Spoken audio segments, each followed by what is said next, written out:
আসসালামু আলাইকুম, কেমন আছেন সবাই? আজকে আমরা প্যানিক অ্যাটাক নিয়ে কথা বলবো। প্যানিক অ্যাটাক হচ্ছে একটা অ্যাংজাইটি জনিত সমস্যা।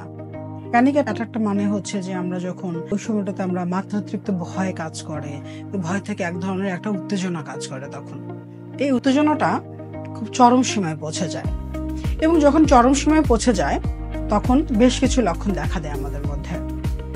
শ্বাসকষ্ট হওয়া, বমি বমি ভাব হওয়া, হাত পা ঠান্ডা হয়ে যাওয়া, মাথা ঘোরানো, অজ্ঞান হয়ে পড়ে যাওয়া, নিজের প্রতি নিয়ন্ত্রণ হারিয়ে ফেলার একটা ভয় কাজ করে।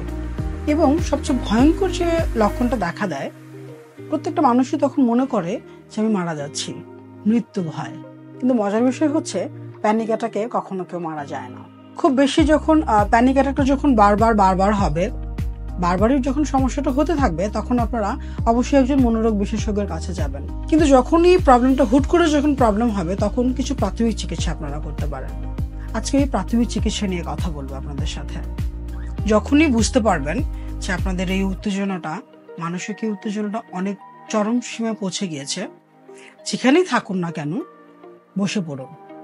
বাসায় থাকলে শুয়ে পড়বেন, অথবা যদি বাসার বাইরে যদি কোথাও যান, যে এমন কোনো জায়গায় আছেন যেখানে শোয়ার মতো কোনো ব্যবস্থা নেই কিংবা বসারও জায়গা নেই, চুপচাপ এক জায়গায় দাঁড়িয়ে যান।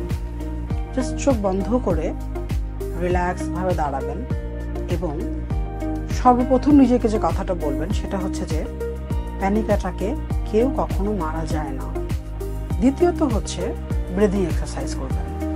আমরা যখন খুব ভয় পাই তখন খুব বারবার নিঃশ্বাস নিতে থাকি, এরকম করে বারবার আমরা নিঃশ্বাস নিতে থাকি। তাতে হয় কি, বারবার নিঃশ্বাস নিতে নিতে আমাদের ব্রেনে কার্বন ডাইঅক্সাইডের পরিমাণটা খুব বেশি বেড়ে যায়। এই জন্য ওই সময়টাতে তখন আমরা কার্বন ডাইঅক্সাইডটাকে বের করে দিব। অক্সিজেনটা নেওয়ার চেয়ে ছাড়ার দিকে গুরুত্বটা বেশি দিতে হবে। জাস্ট আপনাদেরকে একটা টেকনিক শিখিয়ে দিই। সেটা হচ্ছে, ধরুন 4 সেকেন্ড আপনারা নিঃশ্বাসটা নেবেন, 1 2 3 4, কিছুক্ষণ থামুন, দেন 8 সেকেন্ড নিঃশ্বাসটা ছাড়বেন। হাত দিয়ে গুনতে পারেন, গুনে গুনে। যদি 4 সেকেন্ড হয় 8 সেকেন্ড নিঃশ্বাসটা ছাড়বেন। যদি 5 সেকেন্ড হয় 10 সেকেন্ড ছাড়বেন। শুধু মাথায় রাখবেন, যতটুকু নিঃশ্বাস আপনি নেবেন তার চেয়ে ডাবল ছাড়বেন। তাতে কি হবে, আমাদের ব্রেনে যে কার্বন ডাইঅক্সাইডটা জমবে ওটা ধীরে ধীরে বের হয়ে যাবে এবং আস্তে আস্তে আপনি রিল্যাক্স ফিল করবেন। প্যানিক অ্যাটাক নিয়ে এত ভয়ের কিছুই নেই। এটা খুব মৃদু একটা মানসিক সমস্যা। এটাকে জাস্ট মানসিক সমস্যা না বলে একটা ভয় বলা যেতে পারে। একটা ভয়, যে কোনো কিছুর একটা ভয়, এটা খুব বড় ধরনের কোনো সমস্যা না। তো যখনই প্যানিক অ্যাটাক হবে, বসে যান, দাঁড়িয়ে যান, শুয়ে পড়ুন, জাস্ট 10 মিনিট চুপচাপ আস্তে আস্তে ব্রিদিং এক্সারসাইজটা করুন।